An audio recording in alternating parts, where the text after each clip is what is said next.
저는 97년도에 생존을 위해서 북한을 탈출했다가 98년도에 우리 최강성 교사님 만나서 예수님을 믿게 되었고, 지금은 한국에 와서 인천 한나라 은혜교회를 섬기고 있는 김건능 목사입니다.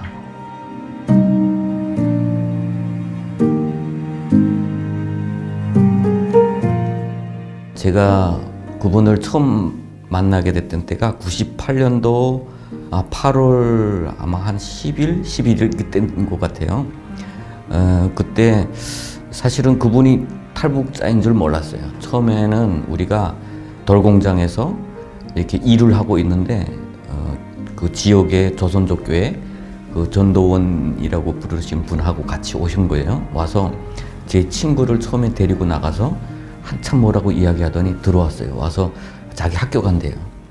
그러더니 나보고 같이 안 가겠냐 물어보는 거예요. 한참 고민을 하다가 사실은 그때는 돈을 벌어서 가족을 먹여 살리는 것이 우선인데 학교라고 하는 것이 조금 좀 거북스럽긴 했어요. 돈도 못 벌고 하니까. 그래서 한참 좀 고민하다가 친구도 간다고 그러고 이제는 내가 혼자 남을 것 같고 그래서 가겠습니다. 그랬더니 다음 날 우리가 그 연길에 가서 만나서 기차를 타고 이렇게 길림으로 들어가는데, 기차로 가면서 늘 이분의 억양이 한국 사람은 아닌 것 같고 한국 억양은 아니고, 그렇다고 해서 중국 사람으로 보려니 중국말은 나보다 조금 더 못하는 것 같고 뭐 그래서 이상했어요. 사실은 기차에서 오는 내내 우리한테 뭘 가르쳤냐면 주기도문 암송해라, 그리고 시편 136편 암송해라, 사도신경 암송해라. 이 학교 가는 사람이 이것도 암송 못하면 안 된다. 아주 뭐 학교가 대단한 것처럼 자꾸 이렇게 꾸미셨어요 우리한테. 그래서 이거 분명히 이거 모르면 안 되겠다 해서 기차에서 계속 그것만 암송하면서 간 것 같아요. 길림에 밤 12시에 도착해서 처음 말하자면 우리가 생각하는 학교라는 곳에 들어가서 만난 것이 최강성 교사님이었거든요. 그때 그 최강성 교사님이 그때 기도를 하셨는데 이민족을 좀 살려주시고 우리 동족들을 좀 구원해 주시고 이런 기도를 할 때 마음이 진짜 좀 따뜻했던 그 기억이 있어요. 그리고 우리가 들어가 보니까 이렇게 작은 방에 우리 탈북민들이 이전에 돌공장에서 같이 일하던 친구들이 먼저 와 있는 거예요. 없어졌는데 어디 갔는 줄 알았는데 여기 있네 하고 이야기를 나누다 보니까 학교가 다른 데가 아니고 여기라고 하는 거예요. 학교가. 나는 여기는 기숙사인 줄 알았거든. 그래서 그때 신방에서 친구한테 갈까 다음 날에 하니까 친구는 좀 더 있어보겠대. 여기 좋아 보인대. 마음이 막 갈등할 때 다음 날 아침에 그 중앙고 선생이 다 모이세요 하고 우리를 다 모아놓고 이야기를 하고, 나도 북한에서 왔습니다. 그때 처음 알았지. 막 놀랐지. 그러면서 그때는 자기 숨기지 않은 북한 억양으로 이렇게 우리한테 메시지를 전하는데, 그때 사실은 내가 가야 되겠다라는 마음이 싹 접어버렸어요. 어떻게 보면 제가 최강 목사님을 만날 수 있는 그 중간에 역할을 하셨던 분이고,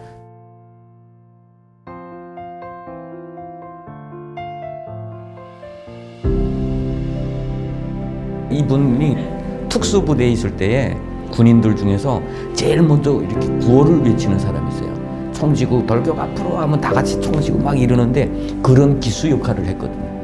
그러니까 그런 스타일로 설교도 하고 막 이렇게 말씀도 전하고 하는데, 그때 막 두드리면서 했던 말이 우리 동족들 저기서 굶어 죽고 있는데 구원해야 되지 않느냐라고 하면서 엄청 뜨겁게 전할 때 막 가슴이 막 이렇게 울렸던 것 같아요. 그러니까 이분한테 신분증 있었던 것도 아니에요.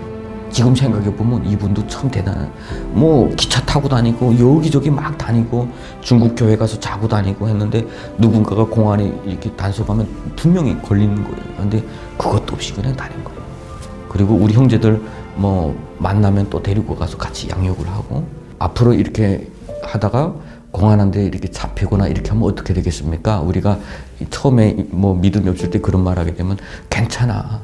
하나님이 다 살려주실 거예요. 그리고 그렇지 않아도 우리에겐 천국 있어. 근심 막 이런 식으로. 그러니까 그분의 그 신앙의 모습이 정말 북한 노동당에 최고로 충성했던 사람이 정말 예수 믿으면 저렇게 바뀔 수 있다라고 하는 것을 우리한테 보여준 거거든요, 사실은.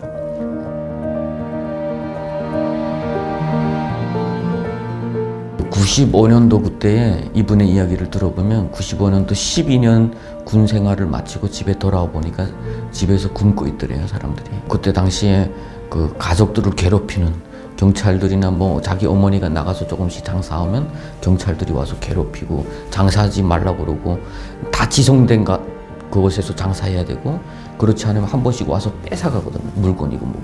근데 장사하는 사람은 내가 그곳에 온 재산이 다 있고 여기서 요만큼 나와야 그때 뭐 장사라는 게 장사가 아니에요, 사실은. 그러니까 뭐 쌀 500g 남겨야 그 한 가족이 하루 사는 거예요. 근데 보니까 그걸 막 못 살게 걸고 하니까 이 사람이 그 두들겨 패는 거예요, 경찰을. 그래놓고 이렇게 도망쳐서 탈북을 했던 거죠.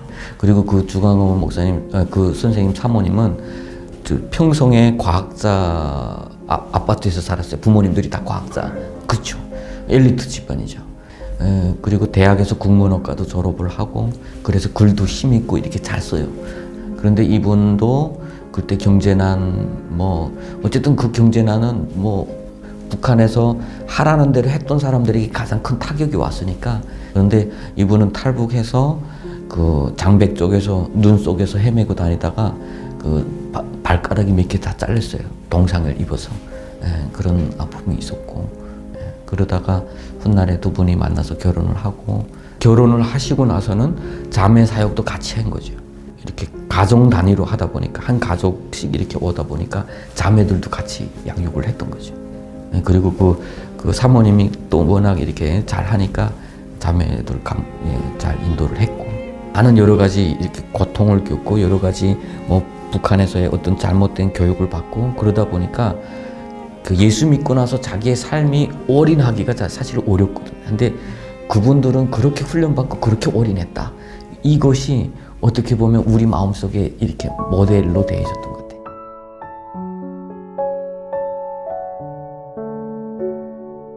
같아요. 그 후에 제가 또 가장 가까이에서 그분이 존재를 알게 됐을 때가 북한에서요. 근데 나는 7월 달에 북송돼서 진짜 하나님이 기적적으로 그걸 통과하게 해서 보안소라고 하는 집결소에 가서 9월 달까지, 그러니까 10월 달에 나갔으니까 9월 달까지 거기 있을 때 이분이 보이부에 나왔다는 소리를 들었어요. 훗날에 이분 친구들이랑 다 같이 넘어왔을 때 한 친구가 그러더라고, 갑자기. 야, 저 보이부의 그 친구는 참 광신자더라. 그런 거예요. 그러면서 아니 보이부에서도 나보고 예수 믿으래? 막 그러는 거예요. 그러니까 옆에서 쉿쉿 막 그렇게 하더라고. 하니까 보이부에서 복음을 전한다는 건 그건 살려고 생각하는 자에게는 불가능한 자예요. 이 감방은 작잖아요. 근데 자꾸 툭툭 치면서 예수 믿어야 돼, 예수 믿어야 돼. 그 정도로였으니까 이분의 그 부인이 먼저 2001년도 2월 달에 북송이 된 거예요, 먼저. 음력 설 때 그 중국의 파랭궁 믿는 사람들이 그 천안문에서 자기 불태운 사건이 있었어요. 그 사건이 있어서 공안들이 막 그 특별 뭐 기간이라고 이렇게 할 때에 밖에 기도하러 나갔다가 체포된 거죠. 그때 같은 구치소에 있던 분들이 예수 안 믿는 분들이 구부 사람을 보고 야, 예수 믿는 사람들은 저렇게 대단하구나 라고 돌아와서 예수 믿겠다고 고백했던 사람들이 많은 이유가 이분은 보이부에서도 계속 찬양하고 계속 이렇게 오도맞고 막 매맞고 하게 되면 까무러치다가 정신만 돌아오면 또 노래하고 그러니까 사모님이 두 가지 부류가 있어요. 한 사람은 그걸 보고 감동이 돼서 나는 저 사람처럼 예수 믿어야 되겠다. 그런데 훗날에 내가 만났던 자매는 그 자매가 이렇게 순교당하는 그거 보면서 그건 미쳤지. 가만히 있으면 될 텐데 왜 자꾸 그렇게 하다가 얻어맞고 그렇게 하는지 모르겠다. 뭐 이렇게 이해를 못하고 있더라고요. 그 나를 가리키면서 했던 소리지. 저런 사람들은 죽음도 두려워하지 않는 사람들이야. 이런 이야기를 하는데 나는 사실은 그때 양심의 가책을 느꼈거든. 나는 지금 두려워하고 있는데. 근데 이런 중앙당의 사람들이 그런 인식을 가지는 게 어디서 왔냐면 바로 이런 주광호 선생처럼 이렇게 순교자들을 바라보면서 온 거예요. 아, 예수 믿는 애들은 이런 애들이구나. 그러니까 북한이 기독교에 대해서 그렇게 두려워하는 거예요. 북한이 늘 가르치는 게 뭐냐면 죽음 두려워하지 말아라. 조국과 더불어 너희들 영생한다. 이렇게 가르치고 있는데 그들보다 더 죽음을 두려워하지 않는 사람들이 바로 크리스천들이니까. 그리고 그 순교자들 통해서 이 사람들은 직접 그것을 보고 두둔 사람들이니까. 그러니까 앞으로 북한에서 생각하는 기독교는 우리가 생각하는 기독교보다 더 높아요. 더 높게 봐요. 다 이런 순교자들 때문인 거죠. 저는 참 이분들에 대해서 이렇게 생각을 할 때마다 정말 많은 일들을 하셨고, 정말 우리 탈북민들에게 복음을 많이 증거하셨고, 그런데 두 분 다 순교를 당하셨을 뿐만 아니라 북한 사람이 과연 예수 믿을 수 있을까?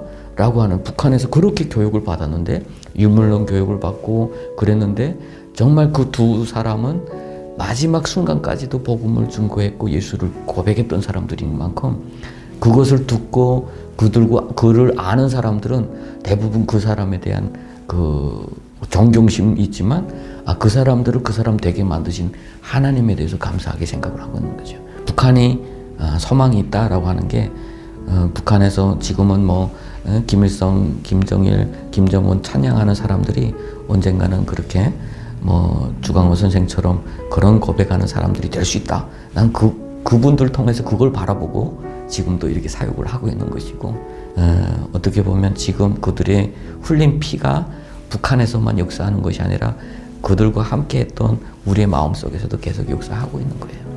그때 함께 했던 친구들이 여기 와서 목회하고 신학하는 분들이 많아요. 근데 그분들이 삶으로 보여준 것들이 다 그렇게 보여주고 있는 거죠.